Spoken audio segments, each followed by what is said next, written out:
Question 9, the question stem begins with which choice best describes what is happening in the text. Now, this question itself doesn't tell us what kind of question type it is, but in general, if they're asking what's going on in the text, this is going to be a main idea question. So it's a main idea question, and we see that we're really looking at a lit piece. So we're looking at a literature-based passage.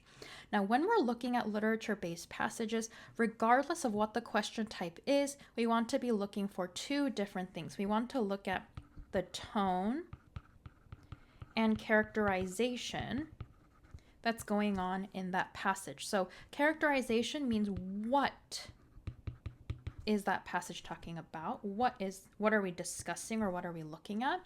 And the tone is how are we talking about that thing, that person, or that place.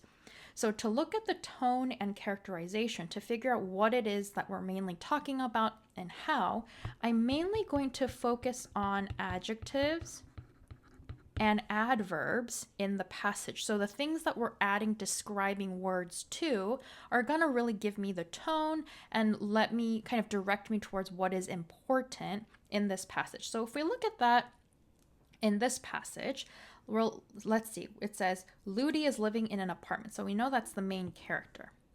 But as we read the passage, it says that the sunset is making the street radiant, the street is nice, and it is swarming with children who are darting back and forth in complicated games of tag. Girls are skipping. They're going tirelessly through the exact center of a pair of ropes, jumping first on one foot and then the other. So I'm looking at all of the kind of descriptive words in this passage, and I notice a couple of different things. The first thing is that the first two lines or sentences that are talking about the place, the street in general, all of the words are quite positive. Radiant, nice, those are all very positive words. So that's the tone. And then I notice the rest of the passage, I'm looking at words like swarming, darting, skipping, jumping, tirelessly. Ooh, that's very active.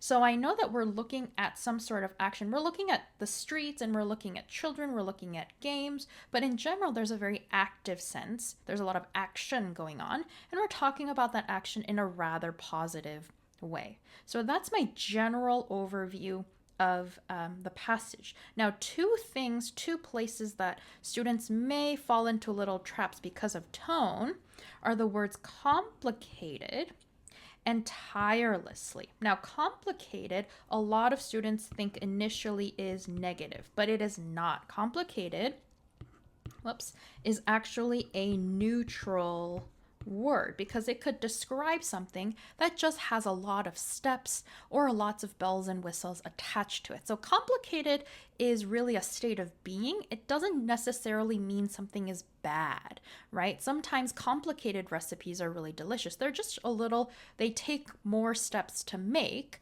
but that doesn't make it a bad thing. Same goes for tirelessly. Because of the word less in there, lots of students immediately default to thinking that tirelessly means something negative, but it actually is a very positive word. It means without getting tired, without kind of falling behind or staying active throughout the whole thing. So that's what tirelessly means. So all I'm going to really take away from this passage is that we're talking about the street and a lot of action, and it's generally quite positive.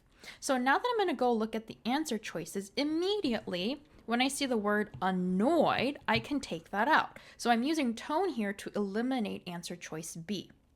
Then in answer choice D, it says doesn't want to interact. Well, it doesn't really say anything about interacting, but doesn't want to, some kind of negative emotion that I definitely also didn't see in the passage. So B and D immediately I can take out.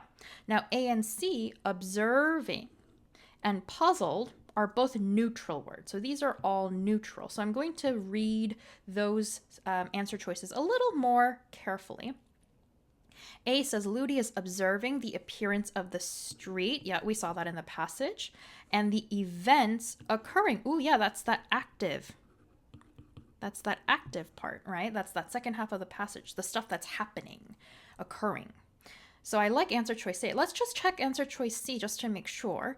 Lutie is puzzled by the rules of certain children's games. You're right that we saw this complicated, so it might make sense that she's puzzled by the rule, but that doesn't seem to be the biggest part that goes on. Notice that the biggest thing I walked away with when I read the passage was that it was very active. How did I know that it's the activeness that I need to focus on in this question? Because of all the yellow words that I highlighted. I noticed, oh, there's a sense of action that's going on throughout the passage. So I know then that the correct answer is instead what is happening and occurring, which is going to be answer choice A.